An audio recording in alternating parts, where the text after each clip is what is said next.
Hey guys, it's Max. Shay is co-con with me right now. He loves to help content. Um, it's been almost another month since we posted, so we have some updates. We met with our psychiatrist, like we said in our last video, and he's taken us off the Geodon and lithium. I've been off lithium completely for almost a week now. There's really no change, which I expected since the lithium wasn't even in therapeutic range. Um, my psychiatrist thinks we don't have schizoaffective disorder, and there are new studies that show that people with PTSD can experience psychosis symptoms. I ran this by our therapist, and she agreed that there, are the new studies, and that she has seen that been talked about, and that there's evidence um, supporting what my psychiatrist had said. She agreed to explore that diagnosis route instead of schizoaffective for me, but she isn't completely sold because we do experience manic episodes, and our hallucinations sometimes aren't like trauma related. Add to the fact that mood stabilizers and antipsychotics have worked in the past. Our psychiatrist is trying to see how we do off lithium and Geodon, and he is going to reintroduce the Adderall. So I'm pretty excited about potentially starting Adderall again and being able to like retain what I read, because when I was on Adderall, reading was something I really loved to do, and I just really can't do that anymore, and it really upsets me. We've never been off antipsychotics since we started medication management back in 2013. I'm hoping it's just PTSD and like untreated ADHD. Because, for years, up until last year, I wasn't treated for ADHD, so I was 24. No, yeah, 24. I turned 25 in July. I have ADHD and PTSD for sure, but I don't know if what I'm experiencing is schizoaffective disorder.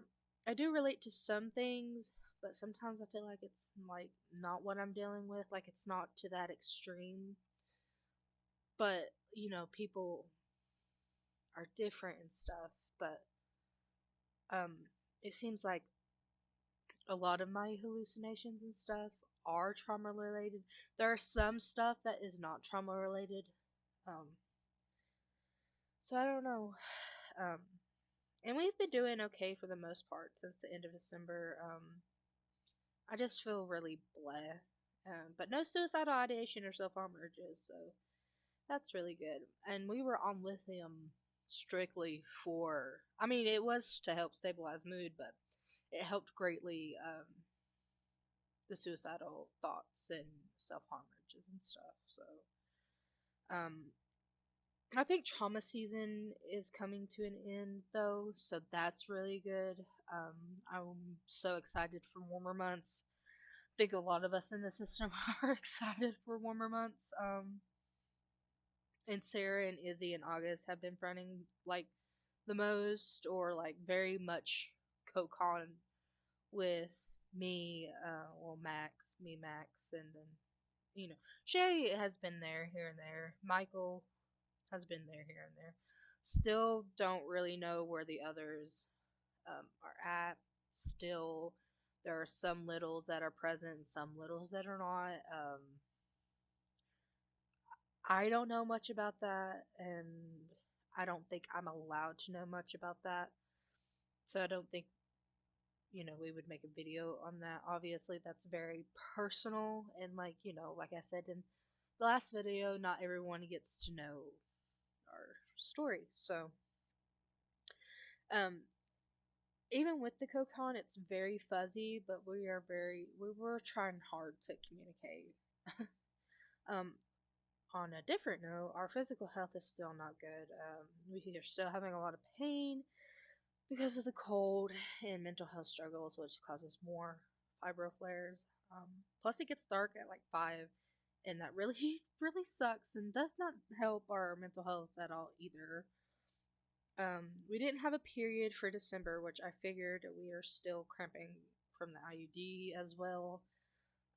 They told me at my post-op appointment that my uterus, cervix, and vaginal canal are smaller than average, which might explain a lot of my pain with sex and just pelvic tightness in general.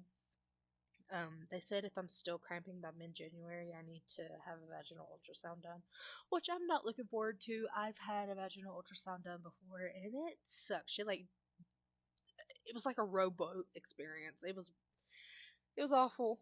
It was really awful, and it was really long, and no, it was bad. Well, for me at least.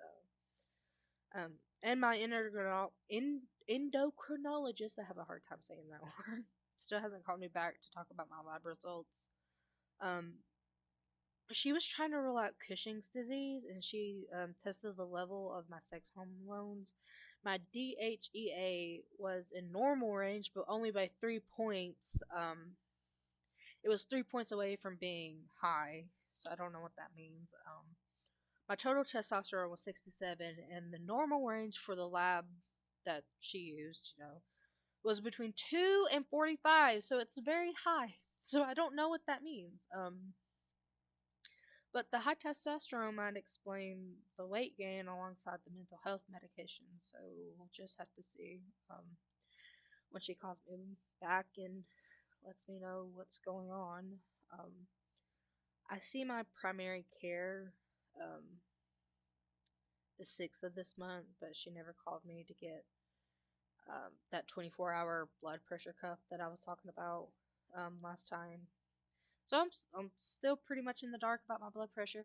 I have noticed, like, when I go up to, like, walk and get up and do exercises, like, my head feels like it's coming off and I get really flushed. So that makes me believe that I do have high blood pressure, so I don't know how that's going to go with the Adderall, but when I was on Adderall and stuff, my blood pressure wasn't that high. I don't know. We'll just have to see. And the headaches and migraines are still an everyday occurrence, no matter what I do, no matter how much water I drink, no matter if I keep my glasses on.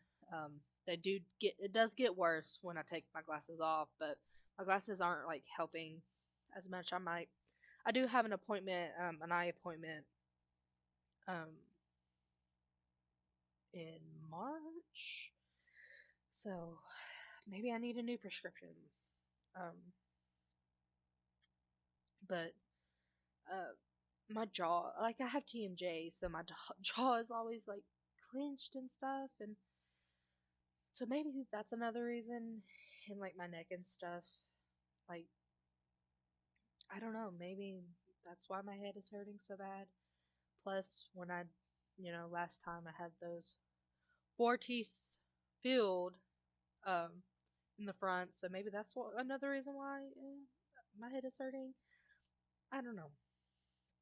But my goals for this year are to continue working on system communication, work towards starting EMDR, continue my physical therapy stretches, which would help with the headaches and stuff. I've been slacking on it too, so maybe that's why. Draw at least one spread in my sketchbook daily, and be more present with my boys, friends, and family.